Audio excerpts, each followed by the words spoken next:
ఇవాళ నీ వర్గాల రక్షణ కోసం నువ్వు సమగ్ర కుటుంబ సర్వే ఏది మొన్న చేసిన సర్వేని అడ్డం పెట్టుకున్నావు కదా, మరి నా వర్గాల హక్కుల కోసం, నా వర్గాల రిజర్వేషన్ల కోసం నేను కూడా మాట్లాడతా కదా, అదే చేసిన నేను. ఇవాళ కాంగ్రెస్ పార్టీని కాపాడాలంటే, కాంగ్రెస్ పార్టీని రక్షించాలంటే ప్రజల్లో క్లారిటీ ఉండాలి. మనం సర్వే చేస్తే 90 ఏళ్ల తర్వాత సర్వే చేసినా మీరు చెప్తే సప్పట్లు కొట్టేటోడు లేడు, పాలాభిషేకం చేసినోడు లేడు. నీకు బీసీ వర్గాలు ఎవరు నమ్మలే.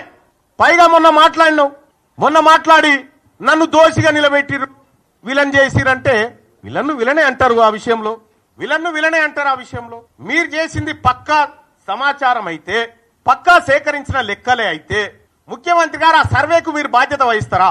నాది బాధ్యత, దీని మీద డిబేట్ కు నేను రెడీ అంటే ఎక్కడికి రావన్నో చెప్పు, నేను ఒక్కరిని వస్తా. నీ సర్వే తప్పని నిరూపిస్తా. నేను కూడా సూచనే చేసిన మీకు, ఆ రోజు సరిదిద్దుకునే అవకాశం ఉంది, ప్రయత్నం చేయండి, తప్పు కాదనేటువంటి మాట చెప్పిన. మీరు ఒక తప్పు చేసి ఆ తప్పును కప్పిపుచ్చుకోవడానికి మళ్ళీ తప్పు చేసి, ఆ తప్పును కప్పిపుచ్చుకోవడానికి మళ్ళీ తప్పు చేసి, ఇవాళ సమగ్ర కుటుంబ సర్వే ద్వారా, కుల సర్వే ద్వారా ఓసీల పాపులేషన్ పెరుగుతుంది. 2011లో మనమే చేసినాం కదా సెన్సస్. ఆ రోజు తెలంగాణ రాష్ట్రంలో ముస్లింల జనాభా, మొత్తం ముస్లింల జనాభా 44 లక్షలు ఉంటుంది. ఈ రోజు అదే 44 లక్షలు.